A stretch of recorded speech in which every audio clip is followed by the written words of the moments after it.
We are picking off where the last chapter left off. Sunraku just materialized inside a quiet stone room. A system message confirms his entry into the game world. Logged in Luluyth, he stood up, dropping into a deep side stretch to test his avatar's mechanics. He remarked that it felt like an eternity since he last wore his signature bird head.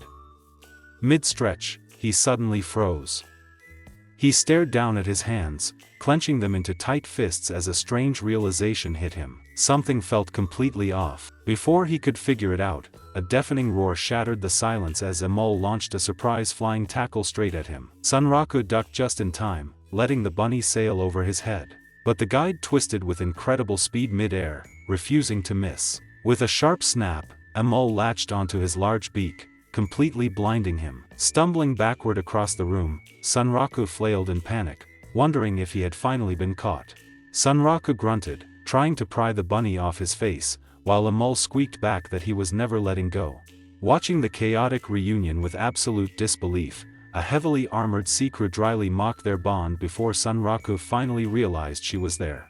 Once the dust settled and Emol took his usual spot on his shoulder, Sunraku took stock of the room. He checked a makeshift calendar carved into the wood, noting that 4 days had already slipped by in Luluyth. The base was empty, Akane Akitsu was gone, and the duo of Rust and Mordo had already moved out. Turning to his fluffy companions, Sunraku demanded to know what happened to Araba and Stewed.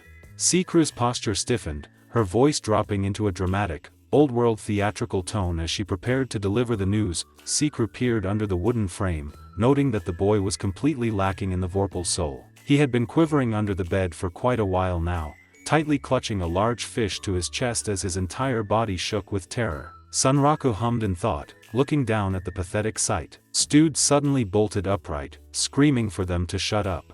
He demanded to know how he was supposed to retain his sanity, cooped up in a haunted city with 2 bunnies while that fishman was completely gone. Sunraku conceded that it was a good point, realizing that hiding in fear might actually be the saner reaction to their current situation. He then pressed for clarification, asking if the fishman meant Araba, and where exactly he went if he was gone.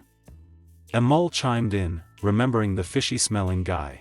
He explained that Araba had gone outside, mentioning something about looking for his beloved blade. Shangri confirmed that it had indeed been quite some time since the good man's departure. Sunraku questioned the timing, looking over a digital screen detailing the Luluyth front lines, with logs from Rust about managing mermaid songs and tackling blocker monsters in the 4 towers. He had assumed they would pool all their information together to raid the towers, yet Araba was out searching for a sword instead.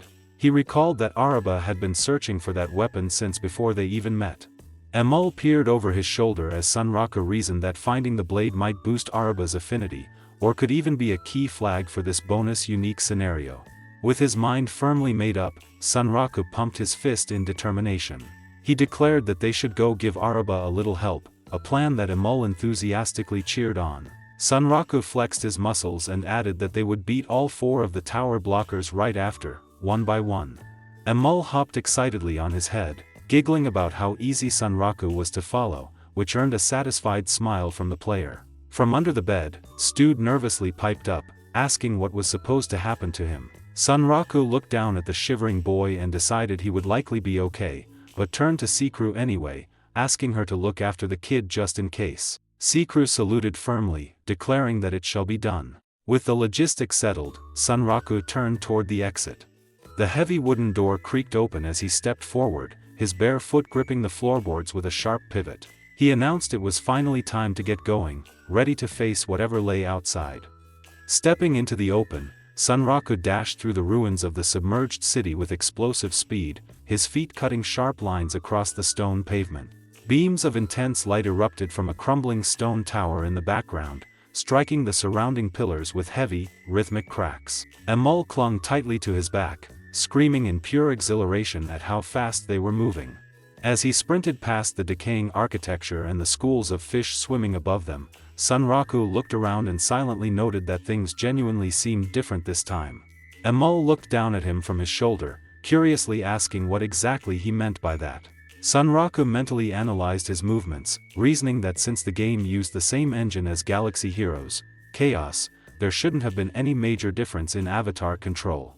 Yet, after just a few days away, the handling felt incredibly strange. He wondered if this was merely the effect of his chosen VR device. He recalled the high-tech, capsule-like gaming chair he had used recently.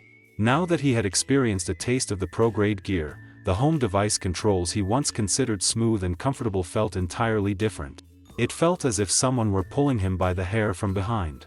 Emol tilted his head, letting out a confused sound at Sunraku's sudden silence. Sunraku skidded to a temporary halt, his bare foot scraping against the stone path with a sharp hiss.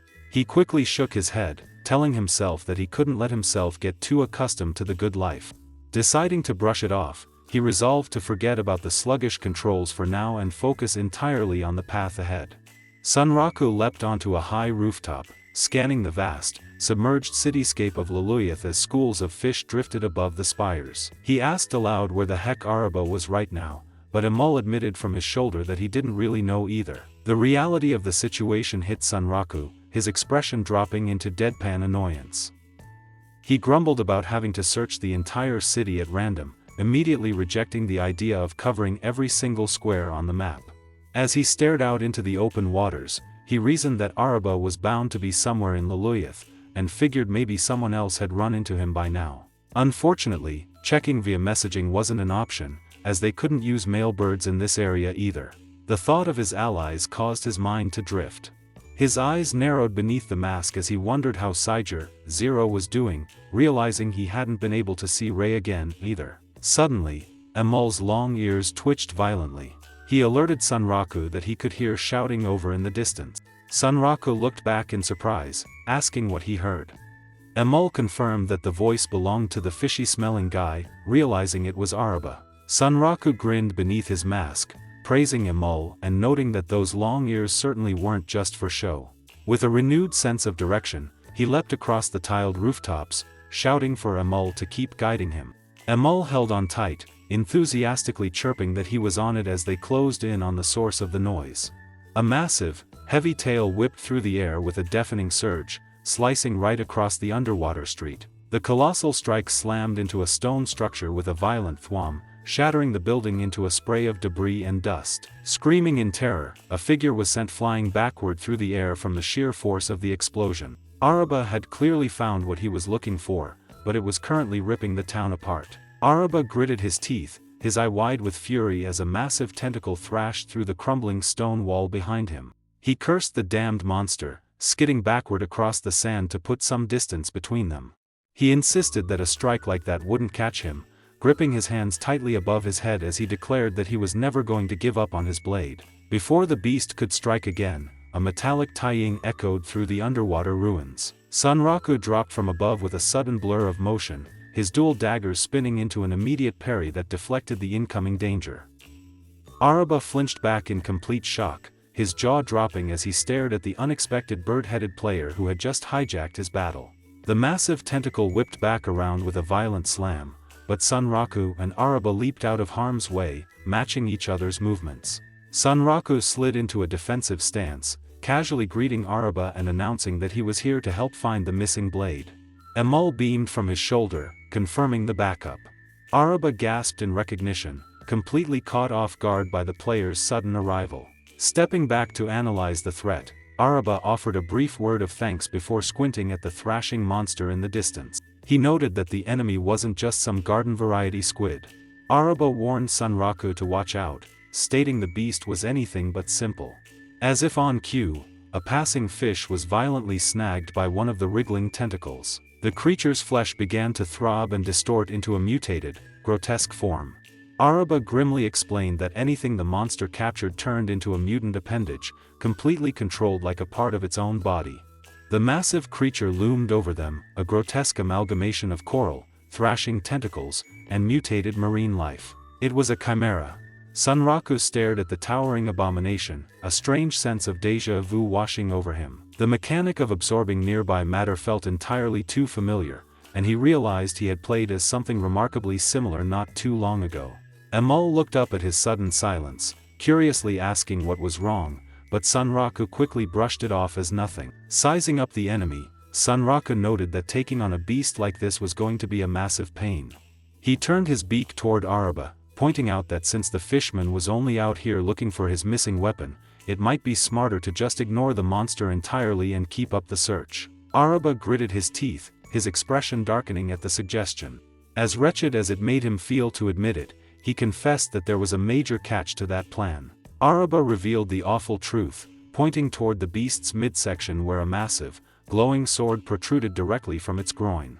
He explained that his beloved blade, the Grand Straight, had been completely subsumed by that monster. Sunraku and Amul stared at the weapon's incredibly awkward placement in stunned silence. Suddenly, Sunraku burst into uncontrollable laughter.